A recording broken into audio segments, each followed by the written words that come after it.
শহরের এক কোণে ছিল ছোট্ট একটা পার্ক। পার্কের গেটের পাশে রঙিন ছাউনি দিয়ে দাঁড়িয়ে থাকত দুই বোনের ফুচকা স্টল।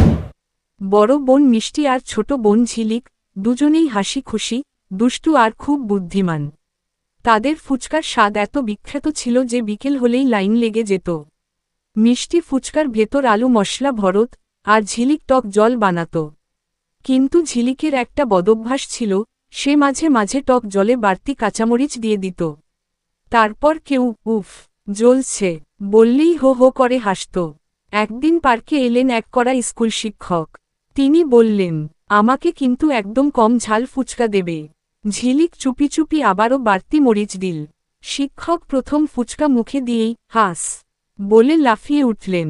তার চশমা কাত হয়ে গেল, আর তিনি দৌড়ে পাশের কলের কাছে পানি খেতে গেলেন।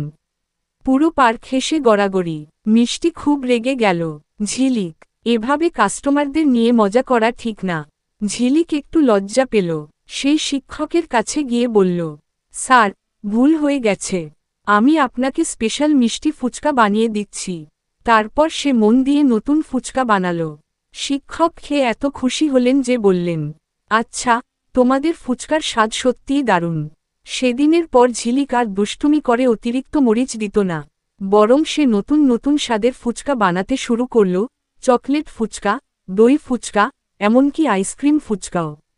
কিছুদিনের মধ্যেই দুই বোনের ফুচকা স্টল পুরো শহরে বিখ্যাত হয়ে গেল। সন্ধ্যা হলেই রঙিন আলো জ্বলত, বাচ্চাদের হাসির শব্দ ভেসে আসত, আর মিষ্টি ঝিলিক দুজন মিলে আনন্দ করে ফুচকা বিক্রি করত। তাদের স্টল শুধু ফুচকার জন্য নয়, মজার গল্প আর হাসির জন্যও সবার প্রিয় হয়ে উঠল।